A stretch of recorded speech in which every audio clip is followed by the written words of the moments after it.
Hello दोस्तों, मैं विनय आनंद आपका इन्फो दोस्त आप सबका स्वागत करता हूं। दोस्तों, जैसा कि आप सबको पता है, आज के इस वीडियो में मैं आपके लिए लेकर आया हूं लाइब्रेरी साइंस के वो सारे क्वेश्चंस जो आपके यूजीसी नेट एग्जाम जून 2019 में पूछे गए हैं। और ये उस सीरीज का पार्ट 4 है। तो इसका मतलब मैंने पार्ट 1, पार्ट 2 और पार्ट 3 को बना कर रखा है, तो आप उससे भी जरूर देख लेना, ठीक है। और इस वीडियो में मैं आपको 20 क्वेश्चंस करवाने जा रहा हूँ और साथ ही में मैंने आपके लिए लाइब्रेरी साइंस के मोस्ट इंपॉर्टेंट ऑब्जेक्टिव क्वेश्चंस के सीरीज को भी बनाया था, जिसमें मैंने करीब 50 क्वेश्चंस को सॉल्व करवाया है। तो उसमें से 40 क्वेश्चन आपको ऐसे देखने को मिल जाएंगे जो आपके एग्जाम में काफ़ी पूछे जाएंगे, क्योंकि ये क्वेश्चंस काफ़ी नए हैं, ठीक है। और नेक्स्ट क्या क्या करो, आप जितने भी मेरे वीडियोज़ हैं, चाहे वो 1 डे 1 कॉन्सेप्ट की है, चाहे वो रिसर्च की है, सभी को आप देख लो ताकि आपको ज़्यादा से ज़्यादा हेल्प मिलेगा। तो चलिए शुरू करते हैं। अगर ये वीडियो आपको अच्छे लगे तो इसे लाइक कर दे, शेयर कर दे, सब्सक्राइब कर दे। और किसी भी कोई भी आपको प्रॉब्लम हो, परेशानी हो या कोई सजेशन चाहिए तो मुझे जरूर कमेंट करें। तो चलिए शुरू करते हैं। तो दोस्तों, हमारा पहला क्वेश्चन है, एक असर्शन रीजन का क्वेश्चन है। ओके, तो चलते हैं। लिखा हुआ है असर्शन में क्या कि students are among the most prolific users of social network sites. Okay, यहाँ पर बताना है कि कौन सा ये ए सही है या आर सही है या दोनों सही है या एक सही है एक सही नहीं है, ठीक है। तो यहाँ 4 ऑप्शन है। ओके, तो देखिए पहला क्वेश्चन कह रहा है क्या कि जो स्टूडेंट्स है, ठीक है, उन सारे स्टूडेंट्स में सोशल नेटवर्किंग साइट, जितने भी सोशल नेटवर्किंग साइट है उन सब का क्या करते हैं स्टूडेंट्स लोग यूज करते हैं, ठीक है। तो कोई गलत बात नहीं है, बिल्कुल सही है कि हाँ जितने भी स्टूडेंट है वो यूज करते हैं। तो ए तो सही है। अब उसका रीजन पढ़ते हैं। रीजन है कि social network sites always help in fulfilling their academic information need. क्या ये बात सही है कि जितने भी सोशल नेटवर्किंग साइट है वो स्टूडेंट को उनके एकेडमिक इंफॉर्मेशन नीड की ज़रूरत को पूरा करते हैं? तो ये क्या सही है? तो बिल्कुल ये बात सही नहीं है। सभी सोशल नेटवर्किंग साइट स्टूडेंट के लिए हेल्पफुल नहीं हो सकती। सो यहाँ पहला तो सही है कि हाँ स्टूडेंट लोग यूज़ करते हैं सोशल नेटवर्क साइट का, लेकिन सारे सोशल नेटवर्क साइट उनको एकेडमिक इंफॉर्मेशन के लिए ज़रूरत नहीं पड़ती है, नहीं हेल्प करती है। सो ए सही है, बट आर उसका रीज़न गलत है। So first is the right answer.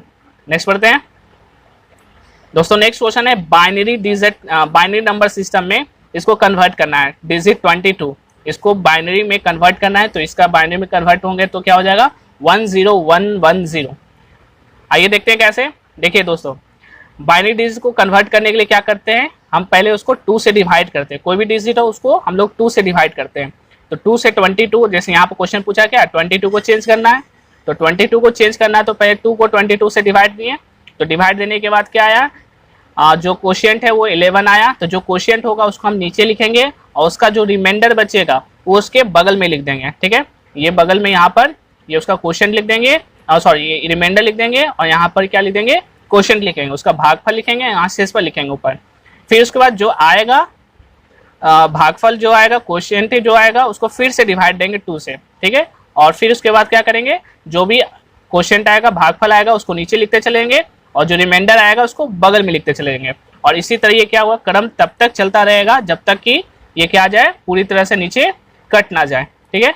तो इस तरह करके, और इसको लिखेंगे कैसे, अरेंज करेंगे, जब पूरा हमारा ये बन जाएगा तब हम इसको लिखेंगे। पहले नीचे से स्टार्ट करेंगे और ऊपर तक चले जाएंगे, ठीक है। तो दोस्तों, मैं आपके लिए ये जो बाइनरी को डेसिमल में चेंज करना हो, बाइनरी डिजिट चेंज करना हो, डेसिमल नंबर, हेक्साडेसिमल और जो भी सारे कन्वर्जन है, मैं उन सभी को आपको बताऊंगा, ठीक है। एक स्पेशल वीडियो बनाकर उसमें सारे इसको कन्वर्जन को मैं बताऊंगा और साथ ही में मैं आपको ट्रिक से बताऊंगा। और वो ट्रिक आपके आप कुछ ही सेकंड में, 3 से 4 सेकंड में आप बड़े से बड़े डिजिट को बाइनरी में चेंज कर सकते हो। बहुत सिंपल ट्रिक है। तो मैं उस वीडियो को लेकर आपके सामने आऊँगा, ठीक है। ओके, नेक्स्ट क्वेश्चन हमारा है क्या, diffusion of innovation theory is proposed by. Diffusion of innovation theory है, इनमें से किसने दिया है? क्या ये जूडी स्मिथ है, एरिक डेंजन हॉल है, पीटर ड्रकर है या एवरेट रॉगर्स है? तो दोस्तों, ये डिफ्यूजन ऑफ इनोवेशन जो थ्योरी दिया था वो दिया था एवरेट रॉगर्स ने दिया था। नेक्स्ट हमारा है कि S R Ranganathan, according to S R Ranganathan, if any conflict arises between the canons and the principle it is resolve by an appeal of. कह कि कभी भी अगर कैनन एस.आर. रंगनाथन के जो दिए हुए कैनन्स है और एस.आर. रंगनाथन के दिए हुए प्रिंसिपल्स है, अगर उन दोनों के बीच में कहीं भी किसी प्रकार का विवाद होता है, कॉन्फ्लिक्ट होता है कि कौन सा यूज करें, कैनन का बात माने या प्रिंसिपल का बात माने, अगर इस दोनों में कंफ्यूजन क्रिएट होता है तो तब एस.आर. रंगनाथन के 5 लॉ को हम लोग क्या करेंगे, कंसीडर करेंगे। अगर 5 लॉ के अनुसार अगर कैनन सही होगा तो कैनन का यूज किया जाएगा, अगर प्रिंसिपल सही होगा तो प्रिंसिपल यूज किया जाएगा। लेकिन हमेशा जो रंगनाथन के 5 लॉज दिए हुए हैं, 5 लॉ ऑफ लाइब्रेरी साइंस, उसी को ध्यान में रखते हुए, हमेशा यूजर को ध्यान में रखते हुए, 5 लॉ को ध्यान में रखते हुए क्या करना होगा, कॉन्फ्लिक्ट को दूर करना होगा। ठीक है, so 3 is the right answer. Next question हमारा है a design that seeks to control condition within which person are observed and analysed is known as. तो दोस्तों मैंने बताया रिसर्च वाले जो मैंने सीरीज चलाई थी, रिसर्च वाले जो मैं क्वेश्चन करवा रहा था, उसमें मैंने बताया था क्या कि वैसा जब हम क्या करते हैं, किसी पर ऑब्जर्व करते हैं, उस किसी को एनालाइज करते हैं, तो इस तरह का जो डिज़ाइन तैयार करें उसको क्या कहते हैं, एक्सपेरिमेंटल डिज़ाइन। और इस तरह का जो रिसर्च करते हैं उसको क्या कहते हैं, एक्सपेरिमेंटल रिसर्च करते हैं। यानी किसी पर्सन पर ऑब्जर्वेशन करते हैं और उसको एनालिसिस करते हैं। ठीक है, तो इस तरह का जो डिज़ाइन तैयार करना हुआ वो एक्सपेरिमेंटल डिज़ाइन हुआ। अगर रिसर्च बोला जाए कि किस तरह का रिसर्च हुआ तो ये क्या हुआ, एक्सपेरिमेंटल रिसर्च।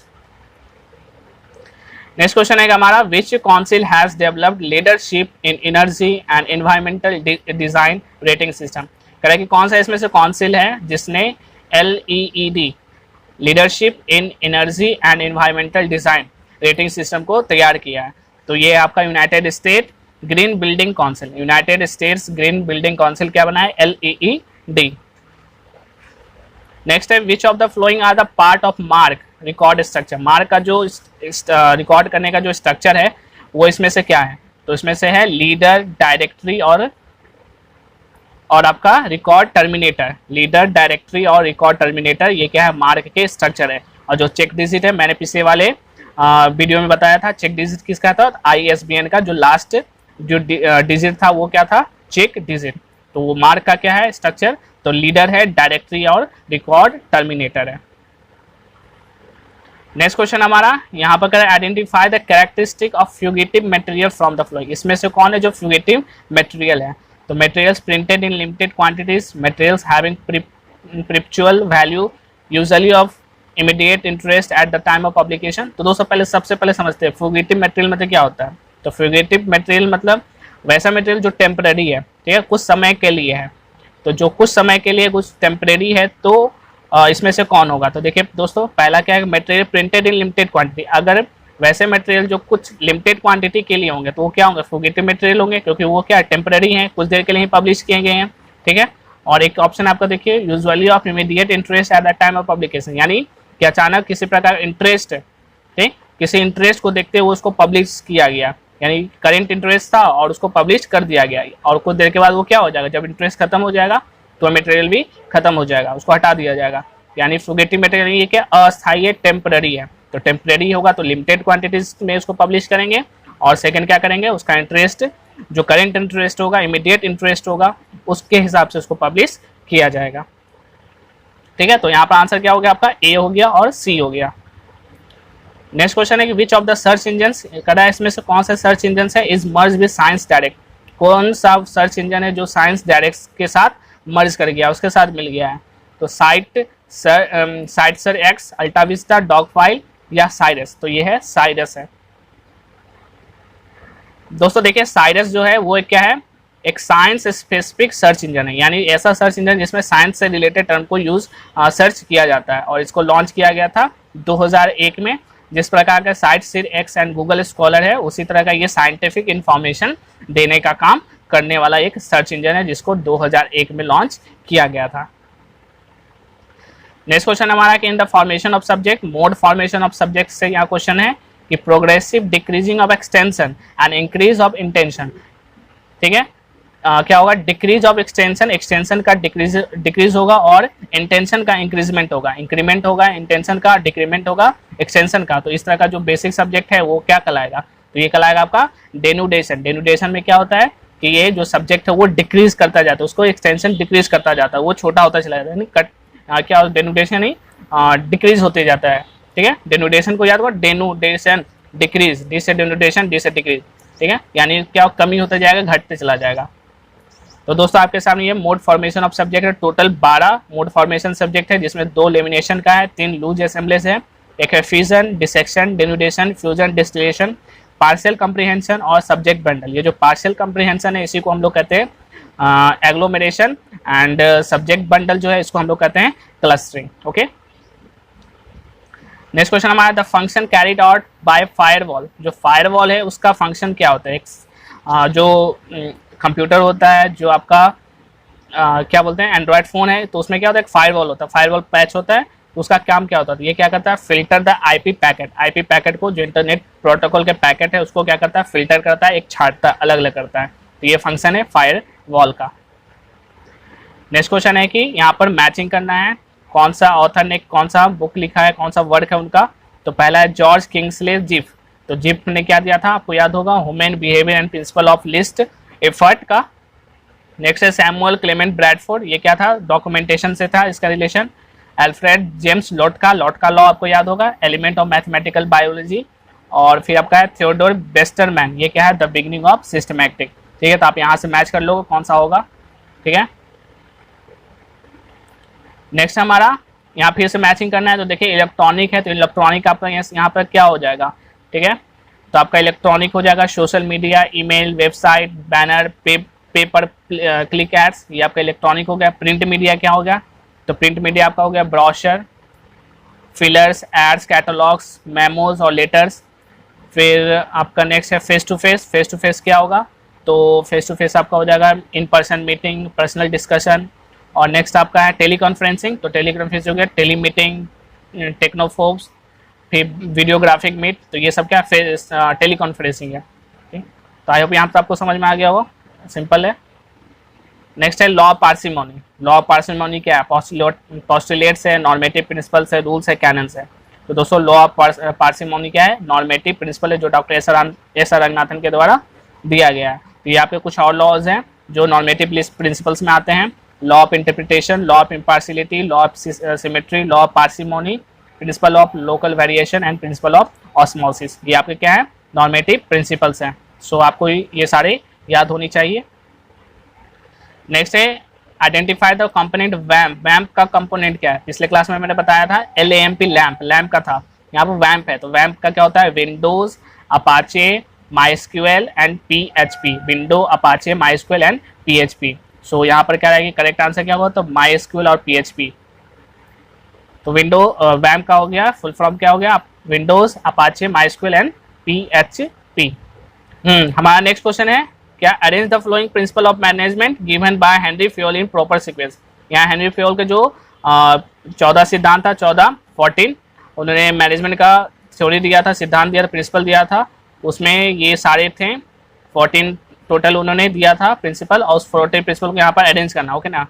तो यहाँ पर है डिवीजन ऑफ वर्क है, यूनिटी ऑफ कमांड है, डिसिप्लिन है, ऑथोरिटी एंड रिस्पॉन्सिबिलिटी। तो सबसे पहले क्या था, डिवीजन ऑफ वर्क था, डिवीजन ऑफ वर्क। फिर उसके बाद वो क्या होगा, उसके बाद होगा आपका ये ऑथोरिटी एंड रिस्पॉन्सिबिलिटी हो गया। फिर आपका क्या हो गया, थर्ड नंबर ये आपका डिसिप्लिन हो गया, और नेक्स्ट हो गया यूनिटी ऑफ कमांड हो गया। So second is the right answer.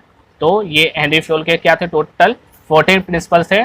तो आप इसको याद रख लेना, याद कर लेना जरूर, division of work, authority and responsibility, और आप अरेंज, ये जो सीक्वेंस है इसी सीक्वेंस में आपको याद रखना होगा। ठीक है, क्योंकि आपने देखा यहाँ क्वेश्चन सीक्वेंस पूछ दिया है कि आखिर कौन सा सीक्वेंस कैसे होगा। तो आपको सीक्वेंस में ही ये सारे 14 प्रिंसिपल आपको याद रखने होंगे, division of work, authority and responsibility, discipline, unity of command, unity of direction, subordinate and individual interest, remuneration, centralisation, scalar chain, order, equity, initiative and spirit de corps. Next question हमारा कि which of the following is non probability sampling. तो मैंने research वाली video में सारी ये बताया है, मैंने सैम्पलिंग का एक चैप्टर पूरा मैंने बताया था, sampling, probability and non probability sampling, सारे को मैंने डील किया है। तो आप वहाँ से सारे उस वीडियो को आपको जाकर आप इसकी नॉलेज ले सकते हो। तो यहाँ क्वेश्चन पूछा है कि नॉन प्रोबेबिलिटी सैम्पलिंग इसमें से कौन है। तो ये आपका क्या हो गया, पर्पोसिव सैम्पलिंग, कन्वीनियंस सैम्पलिंग और स्नोबॉल सैम्पलिंग। ये तीनों जो सैम्पलिंग हो क्या आपका नॉन प्रोबेबिलिटी सैम्पलिंग है, और ये जो सिंपल रैंडम है ये आपका क्या है, प्रोबेबिलिटी सैम्पलिंग है। नेक्स्ट क्वेश्चन है आपको यहाँ अरेंज करना है, सोशल नेटवर्किंग टूल्स है, साइट्स है, सोशल नेटवर्किंग साइट्स, इनको year of launching in ascending order में आपको इसको अरेंज करना है। तो आपका ये जो लिंक्डइन है, लिंक्डइन आपका आया था 2003 में आया था। फेसबुक है आपका ये 2000 लिंक्डइन आपका 2003 में, 2004 में, फिर ट्विटर आपका 2006 में, और पिंटरेस्ट ये आपका आया था 2010 में आया था।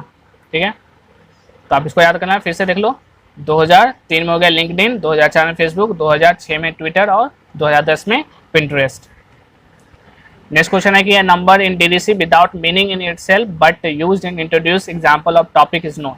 कह रहा है DDC में वो नंबर क्या कहलाता है जिसमें वो DDC उसका कोई यूज तो नहीं होता, लेकिन वो एग्जाम्पल को इंट्रोड्यूस करने के लिए, टॉपिक को इंट्रोड्यूस करने के लिए उसका यूज किया था। तो उस तरह के नंबर को क्या कहते हैं? तो उस तरह के नंबर को DDC में हुक नंबर कहा जाता है। ठीक है, हुक नंबर कहा जाता है DDC में। नेक्स्ट क्वेश्चन है, लास्ट क्वेश्चन है दोस्तों, which of the following tool searches seamlessly across the wide range of local and remote content, provide relevance ranked results and has the ambitious goal of providing a single point entry into the library collection। तो करा है कि दोस्तों कि ये एक tool है, एक सर्च है जिसका सिमलेसली पूरे वर्ल्ड वाइड रेंज में इसको लोकली और रिमोटली इसको यूज़ किया जाता है, जिसमें सारे ये जो लाइब्रेरी के कलेक्शन है, एंट्रीज हैं, उन सभी को उसमें बताया होता है। ठीक है, रैंक किया जाता है कि रिलेवेंसी के हिसाब से कौन ज़्यादा रिलेवेंट है, कौन ज़्यादा यूज़फुल है, उसको रैंक करके उस रिजल्ट में जो रिजल्ट आता है वो रैंक रहता है कि ये ज़्यादा यूज़ हो रहा है तो फर्स्ट में, उसके बाद जो यूज़ होगा उसको सेकंड में। तो ये कौन सा सर्विस है? तो ये है वेब स्केल डिस्कवरी सर्विस है। ये क्या है? वेब स्केल डिस्कवरी सर्विस है। ये एक टूल है जो सर्च करता है।